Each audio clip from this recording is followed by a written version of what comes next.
Hi, everybody, and welcome to Week 6, Part 1, which is on Baroque art of Italy, France, and Spain.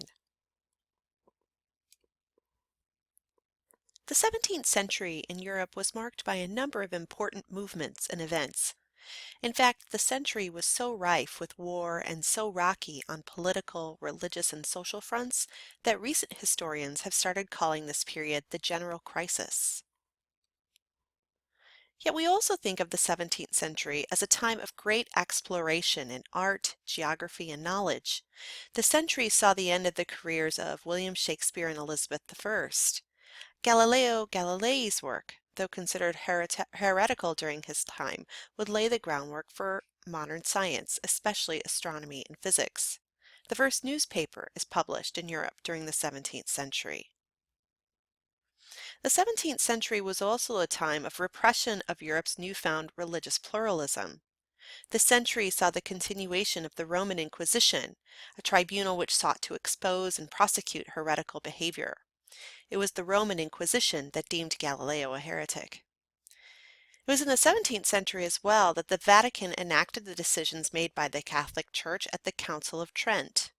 The council sought to reform the Catholic Church on the surface, but it was largely a reaction to Protestantism, and a major part of its purpose was to condemn Protestantism as heretical.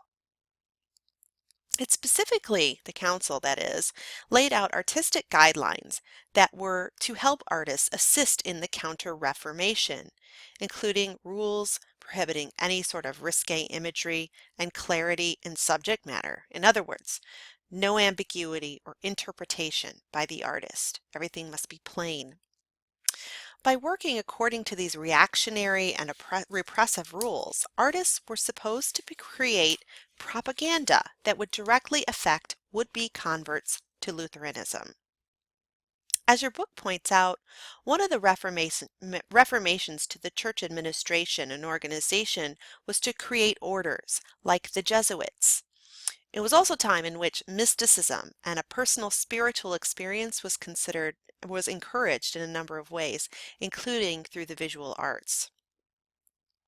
Counter-Reformation is the term used to describe these Catholic reforms, from the hard-handed to the spiritual.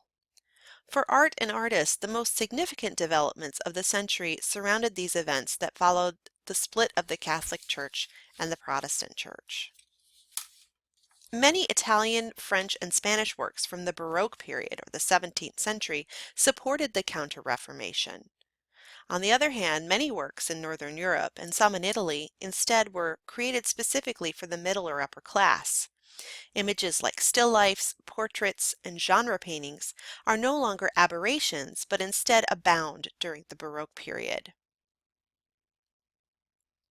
What is Baroque style? Well, the origins of the term Baroque have been somewhat mysterious. It's believed that the word is related to the word barocco, which is a type of oddly shaped freshwater pearl, or it may originate from the word roquet, a sort of shell. In either case, it's agreed that the word Baroque came to mean something that is beautiful, but perhaps overly decorative or highly dramatic. This definition can easily be applied to most of the art of the 17th century. What is interesting about Baroque style is that it has many facets. Several types of contrasting subject matters and moods, from the mystical to the everyday, permeate 17th century visual arts. And regardless of the subject matter or mood, Baroque art shares several important style characteristics. Baroque art has what we would call high emotion or drama. Active, dynamic story elements are emphasized. The viewer becomes involved in the composition through spatial techniques or other means. Art has a painterly quality with loose brushstrokes in two dimensions, and rather than soft, precise modeling. Artists used a range of thickness in their paints, from glaze to impasto, to enrich their art's expressive quality. In the same vein, rich colors dominated, and artists created dramatic compositions, usually with a diagonal axis. Furthermore, artists claim to draw imagery from nature, or naturalism, contrasting with Renaissance or mannerism, who sought either to perfect nature or alter it. In today's lecture, we'll see how these many style characteristics are interpreted by French, Italian, and Spanish and Northern European artists. Baroque sculpture in Italy. Sculpture of the Baroque era fulfilled these style characteristics we just explained in unique ways. Perhaps the best examples of Baroque style sculpture are the works of Gian Lorenzo Bernini. Bernini was hired to create a baldachin or canopy for the high altar of St. Peter's at the Vatican. Scarcely a more important Catholic commission could be had. The baldacchino is, as your textbook points out, one of those artworks that exemplify the Baroque style. The artist imitated cloth in stone and coupled symbols of the church with symbols of the Pope's noble family. The shapes of the baldacchino are curvy, and the surface decoration is ornate, even fancy, a word with a similar meaning to Baroque when used as an adjective. In the same vein, sculptures were often placed in opulent, ornate, even multimedia settings, like this one, the Church of Santa Maria della Vittoria, the Cornaro Chapel. The artist chooses to depict the moment when the saint, Saint Teresa, is being stabbed with the arrow. The immediacy of Bernini's composition, achieved by choosing the most active, significant moment in the narrative, is a trait that is synonymous with Baroque style. In Bernini's David, the artist combines this immediacy and viewer involvement. David is mid-strike, and the subject aims his drawn slingshot in the viewer's direction. You can see him pulling it back here. Note the difference between the pose and mood of this David compared to those of Donatello or Michelangelo. Bernini took a similar approach with the mythological subject Apollo and Daphne. Bernini's work has little in common with prior versions of the subject, like Antonio Pollaiolo's version, which you can see on the screen. Like in the David, in the Bernini Apollo and Daphne, the couple is in mid-stride. Instead of seeing the after effects of their embrace, like we see here, we witness the moment of transformation of Daphne into a laurel tree. Her fingers turn into branches, her body is starting to sprout bark, and her still moving feet are growing roots. Ceiling fresco. As in the Renaissance, painting in the Baroque era Italy was quite different depending on whether it was fresco or painting on canvas. Fresco, especially ceiling painting, shares qualities with other kinds of architectural decoration, which during the Baroque period was extremely ornate and intricate. Fresco artists were in demand. They painted the Roman homes of the elite, and ceiling frescoes were especially popular.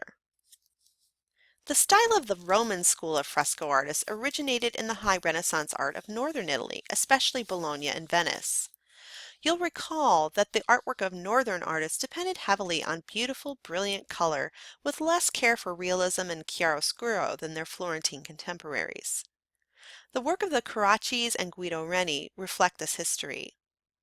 The clarity of color and fondness for mythological subjects seems almost like a throwback to the High Renaissance. In fact, fresco during the Baroque is often called classical for its preference for a high Renaissance aesthetic, one that is rejected by canvas painters. Ceiling painting was illusionistic. In the Loves of the Gods fresco, the Carraccis create the impression of a gallery of framed artworks, when of course there is only one fresco ceiling. This technique is called quadri riportati, transported paintings. This trend also reminds us of Andrea Mantegna's work during the Renaissance. We could call works such as Love's trompe-l'œil, which means trick the eye. Here you can see another example by Reni.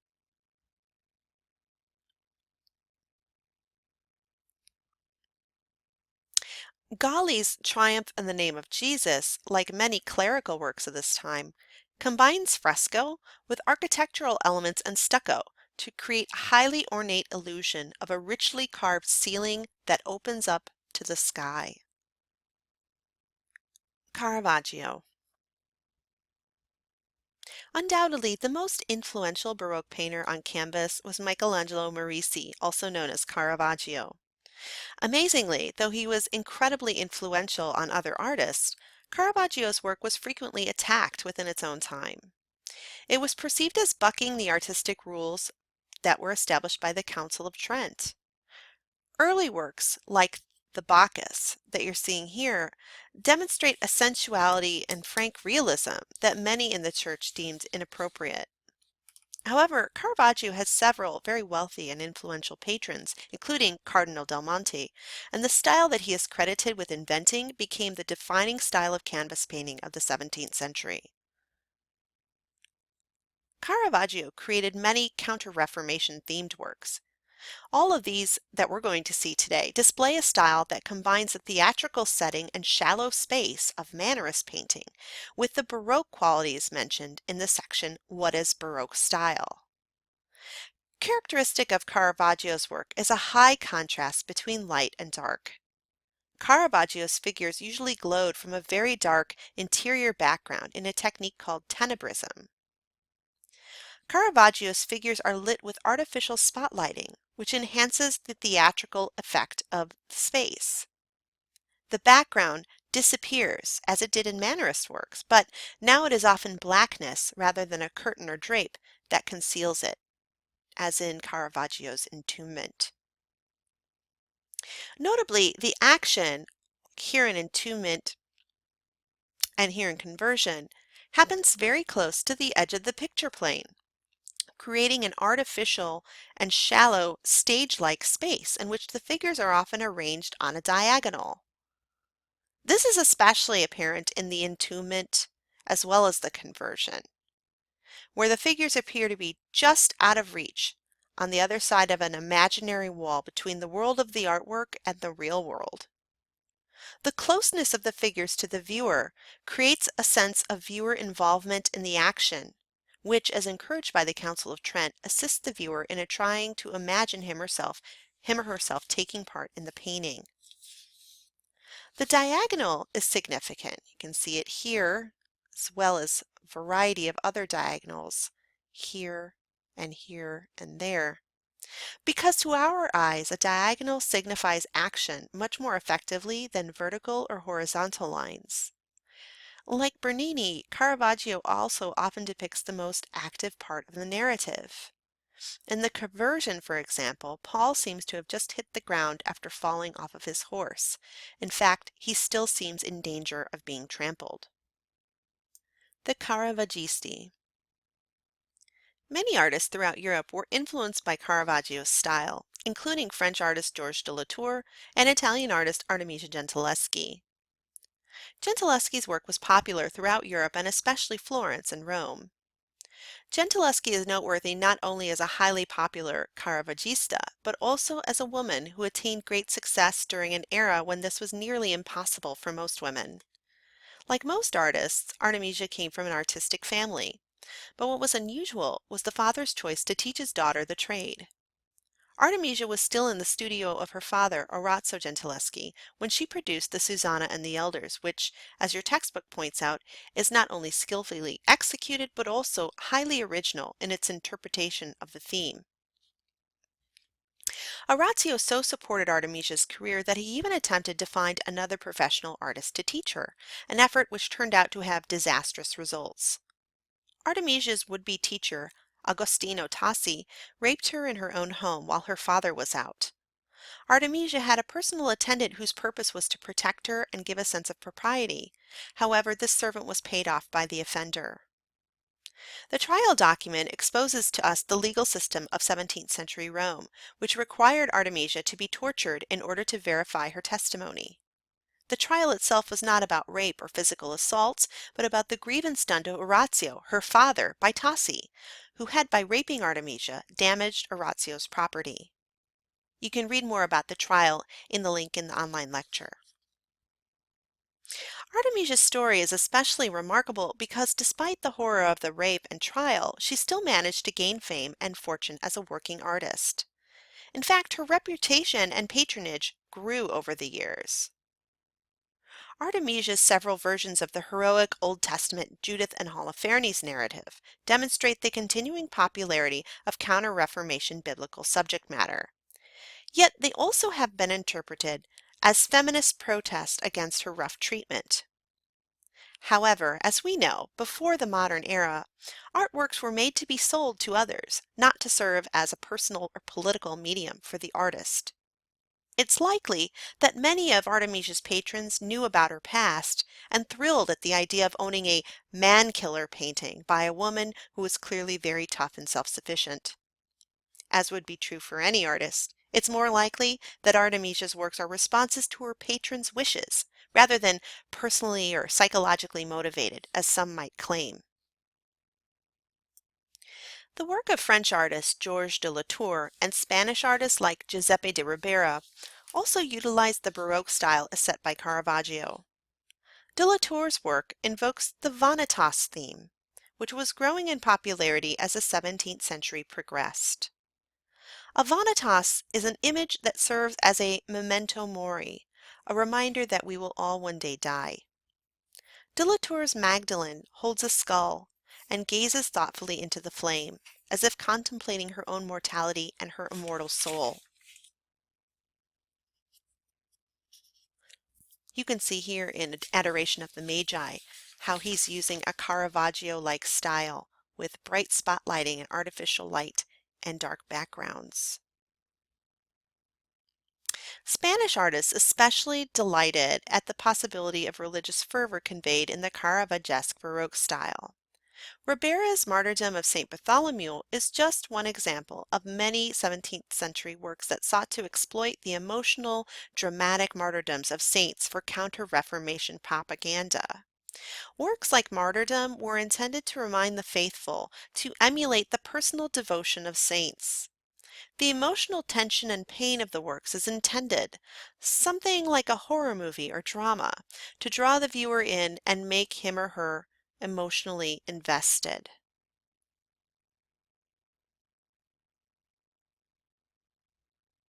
Of all the Spanish Baroque artists, Diego Velázquez demonstrates the most virtuosity.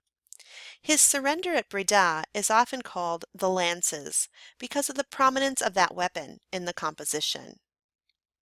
While providing a surprisingly bright foil to most Baroque art, Surrender also reveals something of the conflict between Spain and Northern Europe during this era. Velázquez reimagines the real surrender as a gentlemanly affair, positioning the Spanish as both well organized and merciful. Velázquez's Las Meninas, or Maids of Honor, is his most famous work. It's an extraordinary tour de force of Baroque style, as well as a highly unusual and innovative work of court art. Las Meninas is a model of both the tenebrism and viewer involvement expected of Baroque artists. The artist looks directly out at the viewers, who are understood to be Philip and Mariana, the King and Queen of Spain. They are reflected in the mirror in the back. Though this work was in a royal collection, and Velázquez presents himself in the work as the court painter, it is clearly more than a simple portrait of the central figure, the Princess Margarita. Stocksud suggests that Velázquez was inspired by the Arnolfini marriage portrait by Jan van Eyck. Historically, Spanish royalty is known for hiring innovative artists and patronizing unusual artworks. Later in the early 19th century, Francisco de Goya will paint equally puzzling artworks as the court painter for Charles IV.